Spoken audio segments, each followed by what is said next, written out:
예. 첫 단추 그 이상의 의미일 겁니다. 민주당 대선 후보를 뽑는 지난 주말 충청 지역 경선에서 이재명 지사가 연이틀 과반을 넘었습니다. 이 충격적인 패배를 당한 이낙연 후보는 전략 수정이 불가피해 보이는데요. 먼저 어제 이재명 지사의 발언부터 보겠습니다. 경선 선택의 기준은 오로지 하나, 본선 경쟁력 확실히 이길 후보가 누구냐입니다. 전 지역에서, 전 연령에서 압도적 경쟁력을 가진 후보 누구입니까? 어떤 경우에도 반드시 이길 후보, 바로 저 이재명만이 유일한 필승 카드입니다. 존경하는 당원 동지 여러분이 제게 기회를 주시면 어떤 경우에도 어떤 난관도 뚫고 반드시 이기겠습니다. 그런데 이재명 지사 스스로도 이 연이틀 과반 지지율을 그리 예상하지 못했던 것 같습니다. 어제 이제 대전, 충남에 이어서 오늘 세종, 충북까지 이제 과반을 넘는 지지를 보내주셔서 일단 저희 입장에서는 예상치보다 높은 지지율이어서 감사하다는 말씀 먼저 드립니다. 득표율이나 또 지지율에 연연하기보다는 저에게 기대하는 것들이 아마 우리 국민 여러분이나 또 당원들에게 있으실 것이기 때문에 그 기대치에 맞게 제가 최선을 다하겠다 이런 마음으로 앞으로도 임하려고 생각하고 있습니다. 주말에 있었던 화면을 저희가 한눈에 봤습니다. 토요일 대전 충남, 일요일 세종 충북, 거의 비슷하게 과반을 이재명 지사가 넘었어요. 이현정 의원님, 네. 이 정도면은 독주, 대세로 맞는 건지 이재명 지사 측, 이재명 캠프 측 분석처럼 결선 투표까지 안 가도 되는 건지 어떻게 봐야 됩니까? 뭐 제가 들어보니까 어제 선거 결과를 놓고 가장 놀란 사람은 이재명 후보라고 얘기를 하더라고요.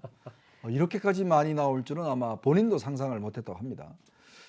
그거는 결국 지금 보니까 지금 일단 뭐 대전, 충청 이쪽 지역만 한 선거인데 이제 출발점인데 이렇게 어쩌면 더블 스코어가 나와버리면 이 상당히 다른 선거에도 굉장히 큰 영향을 미칠 수가 있어요. 예. 왜냐하면 이게 하나의 그동안 민주당 경선 과정을 쭉 보면 예전 경선도 보면 이 초반 일주일에 1등했던 후보가 결국 대통령 후보가 다 됐습니다.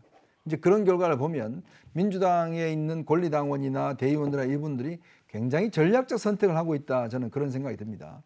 그 전략적 선택이라는 그 근거는 뭐냐면 결국은 이제 내년 대선에서 정권이 지금 보면 정권 재창출을 해야 되는데 문제는 정권 교체를 바라는 여론이 꽤 높다는 것이죠. 자, 그렇다면 민주당 지지자들 입장에서 위기감이 있을 거 아니겠습니까? 권리당원들이나. 그렇다면 다른 어떤 의혹을 떠나서 일단 본선 경쟁력부터 먼저 생각하는 거죠.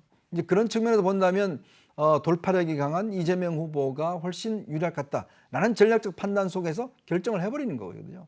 그러니까 그런 걸로 보면 최소한 저는 한 10% 이내에 든다라면 아마 이낙연 후보가 될 수 있을 것 같고, 또 이게 실제로 여당이 당연히 이길 가능성이 높다라고 한다면 이제 후보들 간의 어떤 자질 평가나 품성 평가 이런 걸 할 겁니다. 근데 지금은 그럴 수 있는 상황이 아닌 것 같아요. 지금은 당장 정권 재창출이 굉장히 시급하기 때문에 이런 것을 제쳐두고, 뭐 사실 이재명 후보 여러 가지 의혹이 제기가 됐지만 제쳐두고 예. 일단 본선 경쟁력으로 집중이 되는 것 같습니다. 그러니까 위기니까 될 사람한테 더 밀어주는 심리다. 그 효과가 저는 큰 것 같습니다. 유도하 변호사님. 근데 좀 더 하나씩 짚어보면 권리당원에서도 꽤 차이가 났다.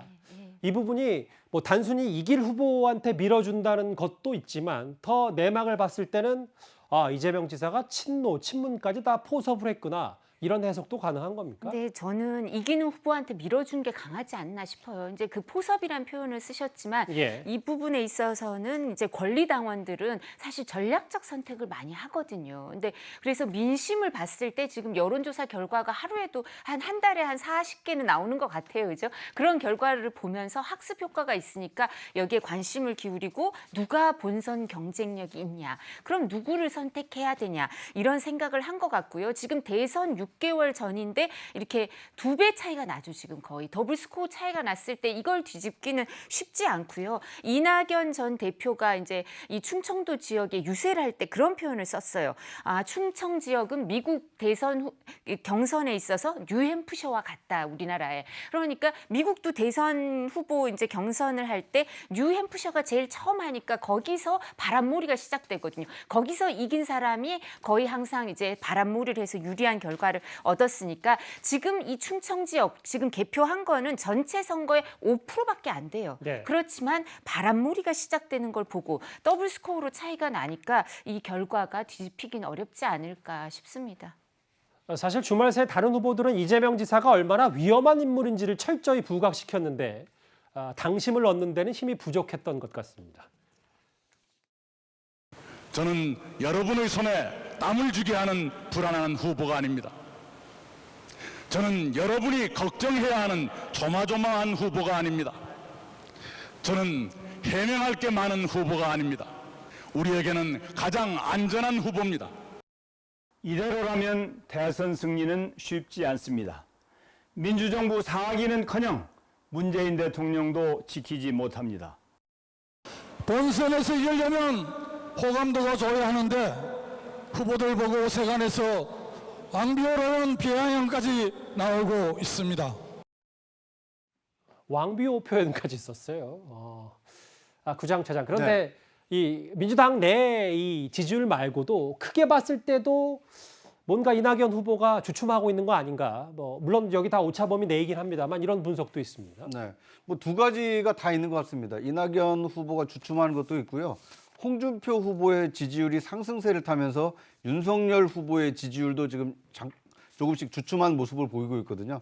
이러다 보니까 자신의 지지율을 잘 유지하고 있는 이재명 후보가 상당히 좀 유리한 고지를 접한 것으로 보입니다. 앞으로 지금 경선이 진행될수록 이 컨벤션 효과가 더해질 가능성이 크기 때문에 이재명 후보에게는 앞으로 어려움도 물론 있을 가능성이 큽니다만 앞으로 좀 이 대세론을 만들어갈 수 있는 좋은 이 환경을 좀 만들었다 이렇게 볼 수 있을 것 같습니다.